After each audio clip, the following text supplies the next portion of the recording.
What is the Matrix? Control. The Matrix is a computer-generated dream world, built to keep us under control in order to change a human being into this. No. I don't believe it. It's not possible. I didn't say it would be easy, Neo. I just said it would be the truth. Stop. Let me out. Let me out! Well, the foundation of the whole suppression of humanity is to sell us from cradle to grave a false self-identity. You know, if you had 7 billion people plus who realized that their name and their job and their family history and their life story were not who they were, but what they were experiencing.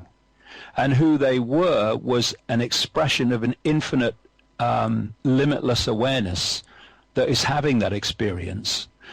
Then trying to control, suppress, and herd 7 billion people in that level of self-awareness would be, well, it'd be a joke. Don't even start. Where you're going to start? Impossible. Yeah. So this conspiracy, fundamental bottom line, before we could go into any detail about banking scams and political scams and engineered wars, is to make this infinite awareness so programmed, so capture its point of attention and self-identity that it believes it is Ethel Jones. I work down the store. I was born in Dublin in 1948. I went to this Catholic school, and then I got myself a job, and then I got married, and I'm just little me. I'm just Joe Public. What? I have no power. Then if you program someone into that self-identity, then you put lots of people like that together, and you can control them, and you can manipulate them, and you can herd them, and you can direct them in the way you want them to go, and you can do it without challenge or effective challenge, because the people you're targeting have been convinced they have no power to challenge you anyway. Indeed, because they're so head down trying to survive because of the way you've orchestrated the economic system, they have not had time to lift their head and look around and go, so that's what's going on. So they don't even know you exist, never mind what you're doing. Yeah. And this is the life story of billions of people, generation after generation after generation. And I've used the key word there, survival. And you can add to survival capturing attention. Because if you can get people to wake up every day having to survive another day financially, another week financially, another month financially, if you can focus the attention of people on survival, and those that are more financially fortunate, you focus their attention on achievement, on a career, or people who are into religion, you focus their attention on a religion. What you're doing, John, is you're focusing people on dots. You're focusing on a dot, I've got to survive, and it's a very big dot these days. You're focusing people on the Christian religion, it's a dot, that's my life. You can focus people on Manchester United. Yeah. And it's a dot. You can focus people on, I want to, have this successful banking career, political career, legal career, whatever, media career. It's a dot. And when you're looking at a dot, in that focus, you lose peripheral vision. And it's in the peripheral vision where the dots connect. And if you're only focusing on one, you're not even seeing most of the others, never mind seeing they're actually expressions of the same tapestry.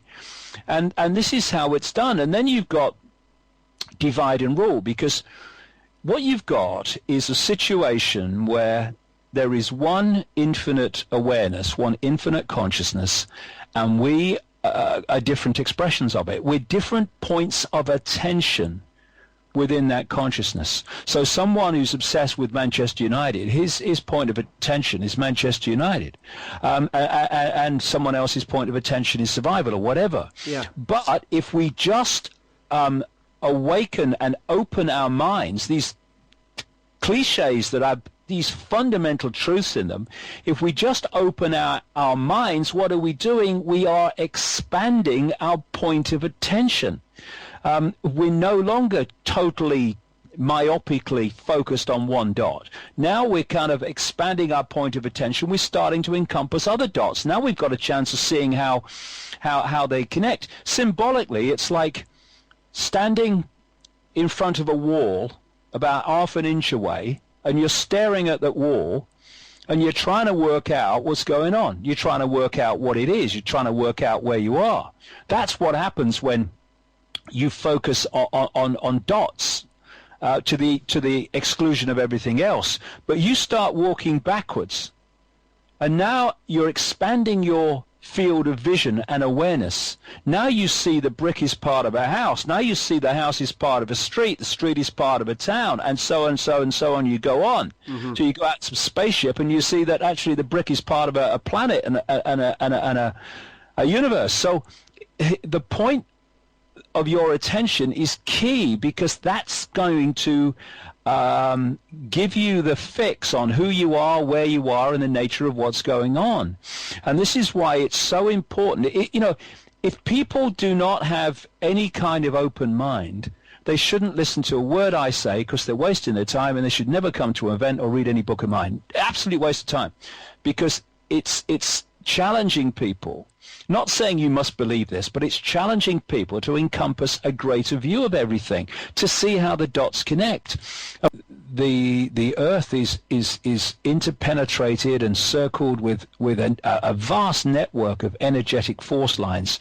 Some people call them ley lines, other people call them meridian lines, the Chinese call them dragon lines, etc. And where a lot of these lines cross, a massive vortex is thrown up of energy, which if you can impact upon that vortex, that change goes out down the lines through which the energy is spinning from the vortex, and impacts upon the energy field of the Earth in general, therefore the sea we're living in.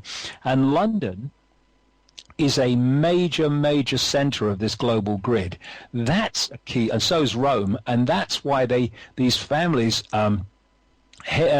build their main centers on these Earth energetic major points. This is why the Olympics was in London at this time, following on from the Diamond Jubilee of the Queen, when there was lots of ritual and massive crowds in London and all the rest of it. And the opening and closing ceremonies, won't go into them now, it's a program in itself, but they were orchestrated to play the energy. For instance, I'm talking about focuses of attention. At the point where that Olympic flame came together in that very unique way that it did at the end of the closing ceremony, billions of people worldwide, not just the 80,000 in the stadium, billions of people worldwide were focused upon that flame. And there's a very true line that goes, energy flows where attention goes. When you can have somebody, I was doing a radio interview the other day, and the host was talking about the fact that he felt someone's was looking at him. He says, I felt like the eyes in the ear, stuck in my back. He said, and I turned round and there was someone staring at me. Well, obviously it wasn't the eyes of the person that he was feeling. It was the person's focus of attention, which takes an energetic form, and thus you feel it within your energetic field. It comes through to the conscious, if you like, senses, and you think someone's looking at me, and you turn around. This is where so much of this so-called paranormal and all this other stuff comes from. It comes from information entering at the electromagnetic level and coming through to the conscious mind, and you think, well, where did that come from? It came out of nowhere. It didn't. It came into the conscious mind from the electromagnetic level. The paranormal, John, as it's called, takes us into those levels that awaken us. That is why the system has marginalized the normal that they don't want people to know about, and they call it the paranormal, and blood, gore, suffering are the norm, the normal. I say to people, do you think this world is sane? Yeah. Well, please call me insane, because if you think I'm sane, I've got such a problem. You know, how can we be happy about being called sane by a world that's clinically insane? So when you think about the eyes on the back example, and someone feels it and turns around, imagine the energy generated by the focus of billions of people on that flame. Now, on the electromagnetic level, on the deeper level beyond that of non-form energy, they trawl that because they know what they're doing. Because this is not just about a network of families in human form. It's about things that go much deeper than that. And I go into that in great detail as well. The way they are giving their minds away, giving their energy away, giving their lives away, giving their right to think for themselves away to these few elite manipulators and front people and deeply, deeply privileged get rich quick on the basis of the energy and the efforts of the people. I mean, for goodness sake, a few people can't control the world. It's a doddle. And what we're actually seeing, because we're obviously moving, if you get deeper down the rabbit hole, deeper into where this is coming from, and entities that are behind these elite bloodlines I've been exposing for so long, entities that operate outside of human sight but feed off human emotional energy, low vibrational emotional energy, and indeed in many ways emotional energy in general.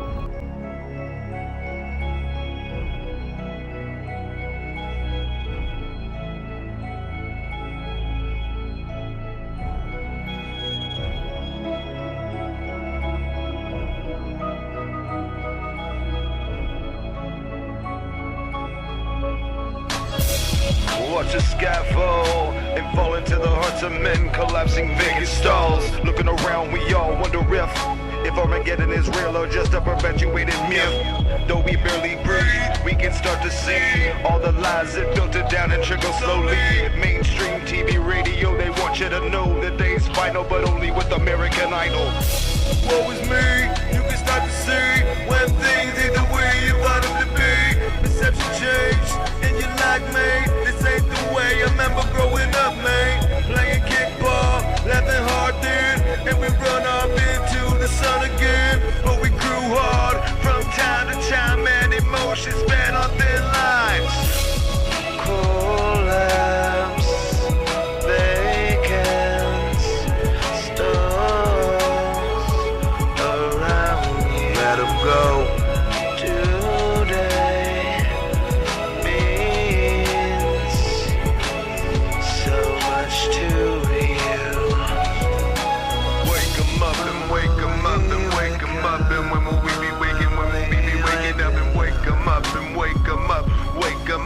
When will we be waking? When will we be waking up? Wake 'em up, wake 'em up, wake 'em up. When will we be waking? When will we be waking up? And when will we be waking up? And when will we be waking up? I'll wake 'em up, I'll wake 'em up.